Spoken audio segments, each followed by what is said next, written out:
بنا ہوا ہے اور میں سینیٹر عطاء الرحمان صاحب کی بات کو ہی تھوڑا آگے بڑھاؤں گا. سر، پاکستان میں اس وقت جو موجودہ صورتحال ہے، میرے خیال میں 70-80% نشانیاں یہی نشاندہی کر رہی ہے کہ خدا نخواستہ یہ ملک بچنے والا نہیں ہے، اور ملک ٹوٹنے کے جتنے وجوہات ہم تاریخ میں دیکھ سکتے ہیں، بہت زیادہ وجوہات اس وقت اس کے ہمیں اپنے ملک میں دکھ رہے ہوں گے. چیئرمین صاحب، یہ جو اداروں کے بیچ میں لڑائی ہے یا لڑائیاں چل رہی ہیں، میں سمجھتا ہوں یہ ملک کو کوئی فائدہ نہیں پہنچا سکتا، بلکہ وہ ادارے جو اس ملک کے پلرز ہیں، اگر وہی آپس میں لڑیں گے، جو بھی ادارہ کمزور ہوگا، میں سمجھتا ہوں کہ وہ پلر کمزور ہوگا، اور پلرز میں سے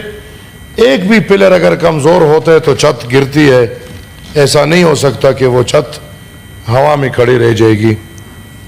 میرا اشارہ ہے جناب سر، سپریم کورٹ اور گورنمنٹ اور اسٹیبلشمنٹ، اس کی جو آپس میں ایک لڑائی چل رہی ہے اور عرصے دراز سے چل رہی ہے، وہ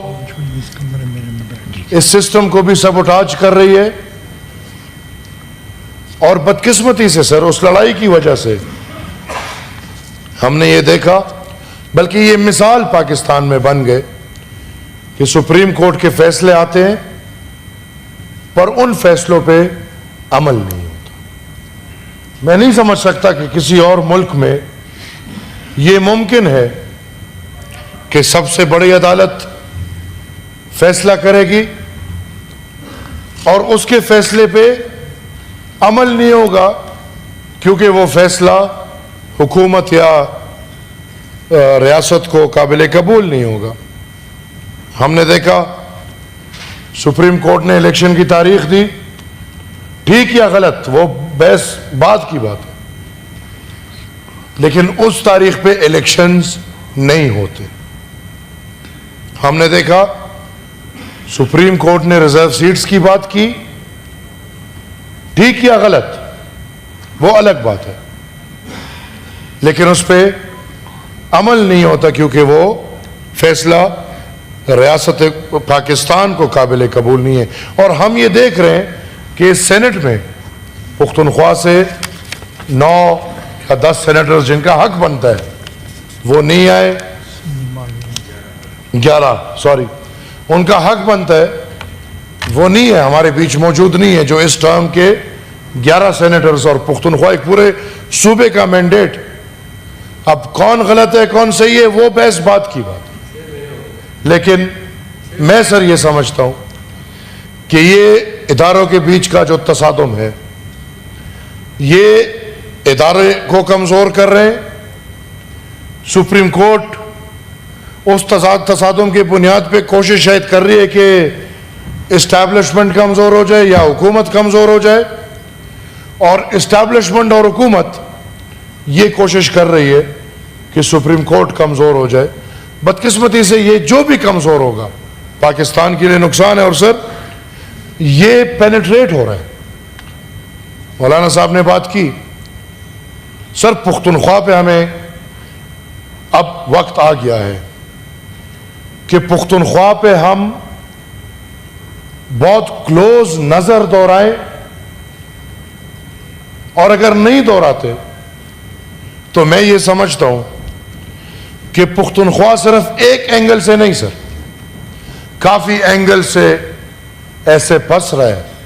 کہ خدا نخواستہ مانتے ہمارے خلاف بھی بڑی باتیں ہوئی ہیں، لیکن ہم ملک اور ریاست کے خلاف نہیں. خدا نخواستہ کہیں پاکستان پختونخوا کو ہاتھ سے نہ کھو دے. ایک طرف سر میں ایک دفعہ پھر دوہراتا ہوں, ریکنسیلیشن کے نتیجے میں 40,000 دہشت گردوں کو لا کے پختونخوا میں کھلا چھوڑا ہوا. اس کے ساتھ ساتھ 102 مجرموں کو, جن پہ سر ریاست پاکستان کا اربوں روپے خرچہ ہوا ہوگا, ان 102 بندوں کو پکڑنے میں, ان کو اریسٹ کرنے میں کتنے کتنے آپریشنز ہوئے ہوں گے, کتنے عوام کا نقصان ہوا ہوگا, لیکن ایک دستخط سے وہ پورا چیز, وہ 102 جو دہشت گرد قیدی تھے ان کو کھلا چھوڑا گیا ہے, اور وہ بھی آج پختونخوا میں کھلے گھوم رہے ہیں. بدقسمتی سے sir, no hard feelings to anyone, میں کسی کو ٹارگٹ نہیں کرنا چاہوں گا, لیکن بدقسمتی سے پختونخوا میں انہی لوگوں کی حکومت ہے جنہوں نے ان دہشت گردوں کے لیے باقاعدہ وکالت کی ہے. پختونخوا میں وہی گٹھ جوڑ بیٹھا ہوا ہے جو گٹھ جوڑ پچھلے 12 سال سے پختونوں پہ زبردستی راج کر رہا ہے. ایک طرف کھلا دہشت گردوں پہ چھوڑ دیا گیا ہے, دوسری طرف حکومت دہشت گردوں کے حامیوں کے ہاتھ میں پکڑا دیا گیا ہے, اور تیسرا امریکہ کا پالیسی پختونخوا پہ ایک دفعہ پھر یہ ٹیررزم اور دہشت گردی کو لانا. سر میں سمجھتا ہوں سر, پختونخوا کے ان حالات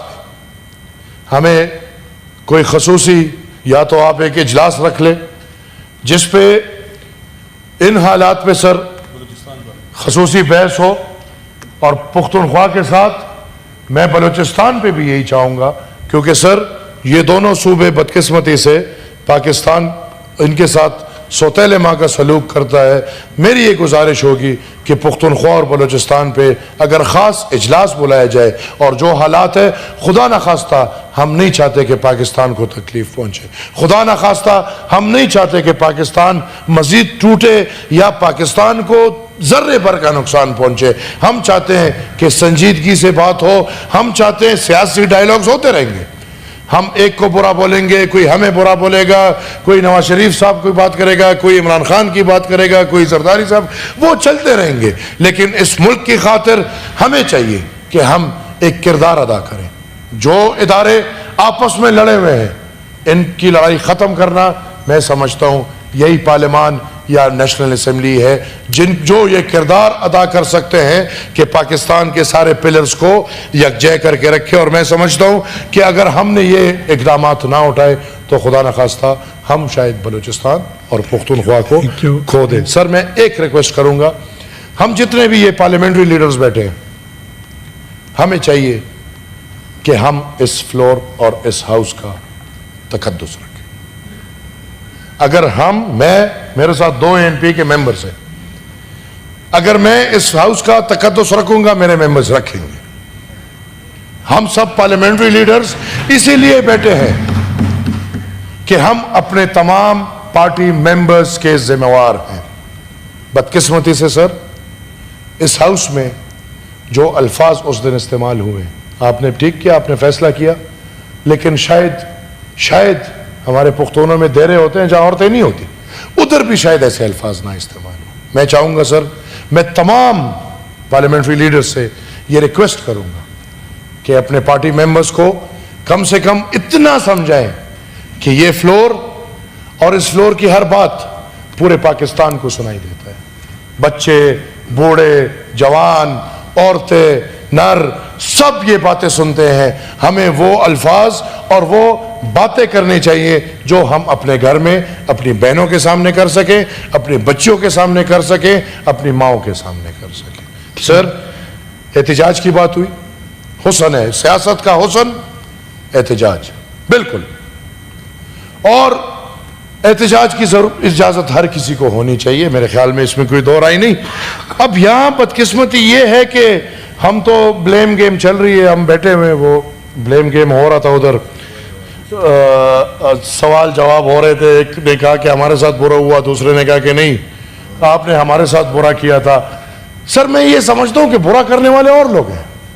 سر کب سے چل رہا ہے، کب سے چل رہا ہے؟ یہ تو ہم نے دیکھا اتنا بڑا ٹریبیونل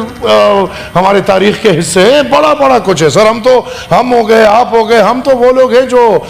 تاریخ کھول دے تو شاید یہ جو 9 تاریخ کو جن کے ساتھ ہوئے ہمارے ساتھ رونا شروع کر دے کہ بھائی آپ کے ساتھ جو ہوا ہے یہ شاید اس کا 1% بھی ہمارے ساتھ نہیں ہوا. لیکن سر بدقسمتی سے یہ پاکستان کی جو حکومتی کرسیاں ہیں، اس کے جو پروٹوکول ہے، اس کے جو انداز ہے، اس میں پھر ایک ایسا ماحول آ جاتا ہے کہ پھر احتجاج ہمیں پسند نہیں ہوتا. میں بالکل یہ ماننے کو تیار ہوں اور ہم بالکل مانتے ہیں اور ہم ان کے ساتھ کھڑے ہیں کہ جو پارلیمنٹ کے باہر اس دن ہوا ہے وہ کبھی بھی نہیں ہونا چاہیے. اور سر آپ بھی ایز اے چیئر اپنا اختیار استعمال کریں and make it an example کہ کل ہوا ہے غلط ہوا ہے، جس نے کیا ہے غلط کیا ہے، پرسوں ہوا ہے غلط ہوا ہے، جس نے بھی کیا ہے غلط، انہوں نے کیا انہوں نے کیا غلط کیا ہے، لیکن now we must make it an example کہ آئندہ ایسے نہ. اور سر احتجاج اپنے صوبے والے کو بھی سمجھا دے. ادھر بھی چھوٹے موٹے احتجاج ہوتے ہیں، کبھی ڈاکٹر نکل آتے ہیں، وہ ان کو پتہ ہے جو پیچھے بیٹھے، کبھی اساتذہ نکل آتے ہیں، کبھی کلیریکل سٹاف نکل آتے ہیں، اور ان کو مار کے علاوہ کچھ نہیں ملتا. پشاور کے چوکوں میں وہ جب اپنے حق کے لیے احتجاج کرتے ہیں پچھلے 12 سال سے ان کو صرف مار پڑتی ہے. تو میں یہ سمجھتا ہوں کہ ہمیں سب کو یہ with an open heart and with an open mind یہ احتجاج اور سیاست اور جمہوریت کو سپیس دے دینا چاہیے، بجائے اس کے کہ ہم اس کو گلے دبائیں.